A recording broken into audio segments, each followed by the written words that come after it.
सभी को मेरा जय श्री राम, जय हनुमान। कैसे हैं आप सभी? बताने के लिए हमेशा की तरह कमेंट में आपको जय श्री राम लिखना है।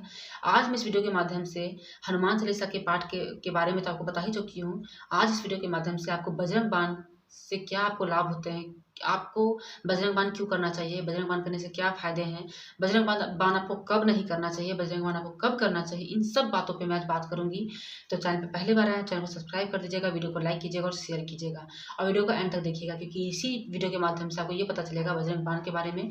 अगर आपके मन में बहुत सारी शंकाएँ होंगी बजरंग बाण को लेकर कि कौन कर सकता है, कब करें, ना करें और कितने दिन तक करना चाहिए, इसकी क्या विधि है, ये सब चीज़ों के बारे में क्या फ़ायदे दिलाता है, ये सभी चीज़ों का जवाब आपको आज की वीडियो में मिलने वाला है। तो चलिए जय श्री राम लिखना मत भूलिएगा। वीडियो को स्टार्ट करते हैं। तो सबसे पहला बात है कि जैसे कि आज का जो समय है, व्यक्ति अपना क्या करता है, किसी न किसी काम से, किसी न किसी व्यवहार से लोगों को रुष्ट कर देता है, लोगों को दुखी कर देता है। तो बजरंग बाण क्या है कि आपको शत्रु से बचाता है। गुप्त शत्रु से भी आप बच सकते हैं अगर बजरंग बाण का पाठ करते हैं तो।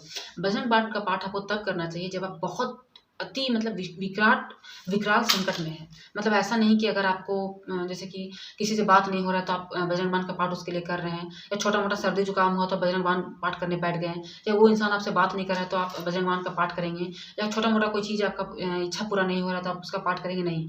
जब विकट परिस्थिति, बजरंग बाण बाण मतलब आप बाण समझ रहे हैं कि बाण तब चलाया जाता है जब कोई रास्ता नहीं होता है, जब एक ही रास्ता होता है और उस चीज़ को पाना ही पाना है, तभी बजरंग बाण का उपयोग किया जाता है। ठीक है। तो देखिए होता क्या है कि अगर आपके कोई गुप्त शत्रु है, ठीक है, कोई आपका गुप्त शत्रु आपको पता नहीं चल रहा है लेकिन वो आपको कष्ट दे रहा है, ठीक है, और आपको लग रहा है कि मेरा दिल तो बहुत साफ है, मैं तो सबकी मदद करता हूँ, मेरा कोई शत्रु नहीं हो सकता है। लेकिन आज के समय में क्या है कि आज का इतना भाग दौड़ वाला समय है कि आप अपने व्यवहार से, अपनी वाणी से किसी न किसी को रुष्ट कर देते हैं, लेकिन आपको वो चीज़ पता नहीं चलता है और आप एक गुप्त शत्रु बन जाते हैं, दुश्मन बन जाते हैं। और क्या होता है कि बहुत लोग तो क्या होता है कि ये इतने सीधे दिल के होते हैं कि मुंह पे ही बात बोलते हैं, सामने वाला अंदर ही अंदर आपको गलत समझता है। और देखिए होता क्या है कि लोग आपको पीठ पीछे गलत बोल रहे हैं तो वो भी आप उसका भी प्रभाव आपके जीवन में पड़ता है। आपको लगता है कि नहीं, मेरा तो कोई शत्रु नहीं है, मेरा तो किसी से कोई दुश्मनी नहीं है, लेकिन देखिए होता क्या है कि आपके चलते कोई अगर रोता है या आपके चलते आपको कुछ गलत कहता है तो वो भी आपके जीवन में बहुत संकट डालता है। हो सकता है कि कोई आपको तरक्की देख के जलता होगा, हो सकता है कि आप बहुत संपन्न हो गए हैं, आप बहुत आगे बढ़ रहे हैं, तो वो भी लोग देख के जलते होंगे और आपके साथ कुछ गलत करना चाहते होंगे और आपको पता नहीं है शत्रु। ठीक है, अब आते हैं कोई बहुत ही असाध्य बीमारी, मतलब ये जा ही नहीं रही है, बिल्कुल जा ही नहीं रही है, बीमारी हो गया, कोई ऐसा इच्छा जो आपको पूरा करना बहुत ज़रूरी है आपके लिए, और मतलब समझ सकते हैं कि इसके आप सब कुछ करके देख लिए लेकिन आपका वो प्रॉब्लम नहीं जा रहा है, तभी आपको बजरंग बाण का पाठ करना है, नहीं तो बजरंग बाण का पाठ नहीं करना चाहिए। बजरंग बाण का पाठ क्यों नहीं करना चाहिए? बजरंग बाण का पाठ में राम जी का कसम हनुमान जी को दिया जाता है, ये बात आपको पता होनी चाहिए कि सीधा-सीधी कसम दिया जाता है कि आपको करना ही होगा, आपको उनकी कसम है। ठीक है? तो हम लोग इंसान को इतना भी स्वार्थी नहीं होना चाहिए अपनी इच्छाओं को लेकर कि वो अगर कोई भक्त है तो उसको भगवान का कसम दिया जाए कि तुम ये काम करके दिखाओ, करना ही होगा तुमको, और उसके बाद अगर हनुमान जी पीड़ा में हो कि आपका इच्छा पूरा करेंगे तो वो इच्छा किसी काम का आपका नहीं रह जाएगा। तो कोशिश करें कि जब बहुत मरने जीने वाला स्थिति है तभी आप इसका उपयोग करें, नहीं तो आपको नहीं करना है। अब क्या करना है आपको कि बजरंग बाण हनुमान जी, जैसे कि अगर आपका कोई दुश्मन है और आपको बहुत सता रहा है, आप बहुत ज़्यादा परेशान हो चुके हैं, तो आप बजरंग बाण का पाठ करते हैं तो हनुमान जी उसको दंड भी देते हैं। ठीक है? दंडित करते हैं हनुमान जी। बाण अगर का पाठ आप करना चाहते हैं, आप बिल्कुल हार चुके हैं चारों तरफ से, तो आपका एक आप संकल्प लेकर भी कर सकते हैं। यहाँ पे मैं बताती हूँ संकल्प आपको कैसे लेना है।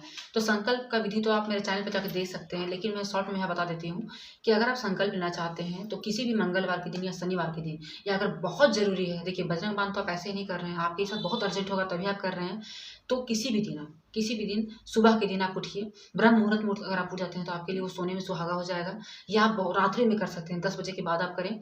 अगर आप ब्रह्म मुहूर्त में उठते हैं, आपको स्नान ध्यान से स्वच्छ हो जाना है, स्वच्छ कपड़ा पहनना है, लाल आसन में बैठना है, अगर लाल कपड़ा है तो लाल पहन लीजिए, और नहीं है तो काला नहीं पहनिए, ठीक है? काला ब्लू को मत पहनिएगा, उसके बाद जो भी कलर आपके पास है आप पहन सकते हैं।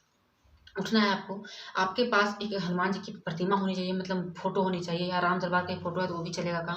उनके सामने एक घी का दीपक जलाइए, चमेली तेल का दीपक जलाइए, उनको बहुत अति प्रसन्न वो होते हैं, उनको सिंदूर का टीका लगाइए, अगर आप पुरुष हैं तो आप सिंदूर का टीका लगाइए, अगर आप स्त्री हैं तो अगर आप नहीं लगाना चाहते हैं तो उनकी जो गदा है आप उनमें टीका लगा सकते हैं, और उस टीका जो हाथ लगा है उसको आप चूड़ी में लगा सकते हैं, तो ये भी एक तरीका है। उसके बाद आप हाथ में एक कलश रखेंगे वहाँ पे, थोड़ा सा चावल देंगे, कलश रखेंगे, उसको उसमें 4 लौंग, सिक्का, 1 रुपये का सिक्का या 2 रुपये का सिक्का डाल देंगे आप, उसको ढक देंगे और ऊपर में थोड़ा-सा अक्षत छीट देंगे, फूल है तो प्लेट के ऊपर फूल रख देंगे। वो कलश को आपको जितने दिन का आपका संकल्प है, 21 दिन का संकल्प आपको लेना चाहिए, तो 21 दिन का संकल्प रहेगा तो 21 दिन तक आप उस कलश को छुएँगे भी नहीं, हिलाएँगे भी नहीं। और क्या करेंगे, एक गिलास में अलग से पानी रखेंगे कोई पात्र में, जिसको आपको देना है, जिसके लिए आप संकल्प ले रहे हैं, आप ये जल उसको पिलाएँगे, गिलास वाला जल, ठीक है? उसके लिए होगा, आप अपने लिए कर रहे हैं तो आप खुद पिएँगे, या अगर वो इंसान बाहर रहता है, ठीक है? और उसके लिए करना बहुत ज़रूरी है, तो उस जल को आप, जो गिलास वाला जल है, वो डेली किसी पौधे में आप डालते जाएँगे। तो पौधे में डालते जाएँगे, हरा-भरा पौधा होना चाहिए। अगर वो पौधा और हरा-भरा हो जाएगा तो समझ जाइए कि आपका जो विश है, वो बहुत जल्द फुलफिल होने वाला है। उसको आपको, आपका उसमें संकेत मिल जाएगा, ठीक है? आप क्या करेंगे, उसके बाद क्या करेंगे, हाथ में अक्षत लेंगे, फूल लेंगे और ऐसे लेंगे, हाथ लेंगे, फूल नहीं है तो केवल अक्षत लेंगे और अपना नाम, अपना गोत्र, अपना जहाँ पे आप रह रहे हैं, अपने पिता का नाम, शादीशुदा है तो पति का नाम और ससुराल का गोत्र आप बोलेंगे, अपनी मनोकामना को रखेंगे और आप 21 दिन का जो संकल्प रहे, 21 दिन का संकल्प बोलेंगे और आपको बजरंग बाण का पाठ करना है।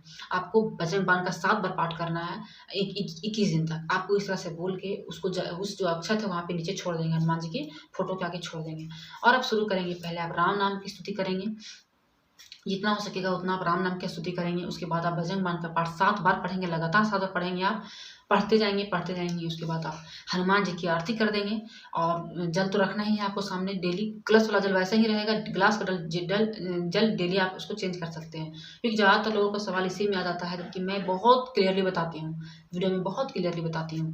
फिर भी कोई बात नहीं, अच्छी बात है, आता है तो उसको आपको डेली बदलना है जल को, और कलश के जल को आपको नहीं छूना है। आप उसके बाद हनुमान जी की एक आरती कर देंगे और बस आपका यहाँ पे आपका पूजा कंप्लीट हो जाएगा। इसी तरह से आपको 21 दिन तक करना है, सेम प्रोसेस करना है।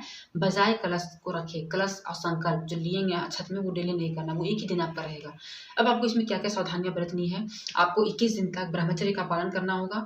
आपको मांस मदिरा के सेवन से, नशीले पदार्थों के सेवन से दूर रहना होगा। आपको बुरे संगत से दूर रहना होगा, आपको बुरे सोच से दूर रहना होगा। आपको गलत लोगों के बीच में नहीं रहना है। आपको राम नाम का जाप करते रहना है, आपको हनुमान जी का ध्यान करते रहना है और कोशिश करें कि आप इसी बीच आप मंदिर भी जाया करें। अगर आपके घर के आस-पास कोई मंदिर है हनुमान जी का, तो ज़रूर जाएँ आप। नहीं है तब भी आप जाने की कोशिश करें, दूर ही है तो भी आप जाने की कोशिश करें। तो इस तरह से करके मतलब अपने आप को हनुमान जी के शरण में पूरी तरह से सौंप देना है आपको। और सबसे बड़ी बात कि आपको लहसुन प्याज़ अगर आप छोड़ सकते हैं तो आप लहसुन प्याज़ को भी छोड़ेंगे, ज़्यादा आपको इफ़ेक्टिव होगा। क्योंकि देखिए ज़्यादातर पूजा पाठ में क्या होता है कि लहसुन प्याज़ को छोड़ने के लिए कहा जाता है, क्योंकि जो लहसुन प्याज़ है वो थोड़ा-सा तामसिक भोजन है। तो जब भी आप किसी पूजा पाठ को करते हैं तो सबसे पहले कहा जाता है लहसुन प्याज़ को छोड़िए, क्योंकि तामसिक भोजन से आपको दूर रहना है, ताकि आप भक्ति में लीन रहें। तामसिक भोजन से आपको दूर रहने के लिए इसे कहा जाता है। और आपको थोड़ा-सा बाहर का खाना भी आप अवॉइड कीजिएगा, जैसे कि आप चाउमीन वगैरह नहीं खाइएगा बाहर, क्योंकि उसमें होता क्या है कि अंडा भी बना मतलब वो सब भी बनता है उसमें, वो बनाते हैं, खाते हैं, तो इससे आपका संकल्प टूट सकता है। साथ ही साथ अगर आप बजरंग बाण का पाठ कर रहे हैं, अगर किसी रोग के लिए कर रहे हैं तो उसकी दवाइयों को भी रख लें, आप पाठ करते रहें और उस जल को तो वो रोगी को पिलाएँगे ही। इस तरह से करके भी आप बजरंग बाण का आप पाठ कर सकते हैं। इसका एक ये प्रोसेस सही तरीका होता है प्रोसेस करने का। लेकिन यहाँ पे एक सावधानी बरतिएगा कि अगर ऐसा नहीं है तो आप एक बार पहले हनुमान चालीसा का संकल्प लेकर देख लीजिए। अगर आपका उससे पूरा हो जाता है तो बजरंग बाण का पाठ करने का यहाँ पे आपको ज़रूरत नहीं पड़ेगा।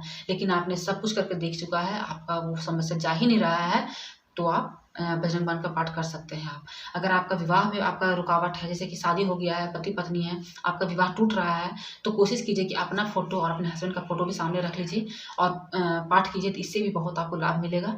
और तो इन सब से आप कर सकते हैं, ठीक है? जैसे मान लीजिए आपकी शादीशुदा ज़िंदगी में प्रॉब्लम है, तो उस जल को दोनों को आप लोग पीजिएगा, तो आप ये भी एक तरीका से आप कर सकते हैं। तो ये सब तरीका होता है करने का, तो करके देखिए। सबसे पहले मैं यहाँ पे 12 बोलूँगी कि अगर आपने अभी तक कोई संकल्प नहीं लिया है, तो पहले आप हनुमान चालीसा का संकल्प लें। उसके बाद अगर वो नहीं वर्क करता है, अगर किसी कंडीशन से, क्योंकि देखिए कुछ-कुछ ऐसी चीज़ें होती हैं जिसको होने में टाइम लगता है और हम लोग मनुष्य विचलित हो जाते हैं कि नहीं हो रहा है और हम लोग को तुरंत चाहिए होता है, तभी आप इसका पाठ करें। नहीं तो इस पाठ को मैं करने के लिए मना करूँगी। और यहाँ ये नहीं कि स्त्रियाँ नहीं कर सकती, पुरुष नहीं कर सकते हैं। देखिए, समस्या स्त्री और पुरुष नहीं देखता है, ठीक है? इसमें कोई ऐसा कंडीशन नहीं है। लेकिन हाँ, हनुमान जी को कसम दिलाई जाती है तो थोड़ा-सा सावधानी बरतें। और इस वीडियो के लिए मैं क्षमा प्रार्थी हूँ कि मैं आप लोगों को बता रही हूँ कि बजरंग बाण का पाठ करें। मैं क्षमा प्रार्थना माँगती हूँ। ये तो इस बात का ध्यान रखिएगा। तो मिलूँगी ऐसे ही और वीडियो के साथ। चैनल पहली बार आए हैं, चैनल को लाइक शेयर सब्सक्राइब कर दीजिएगा। जय श्री राम, जय हनुमान।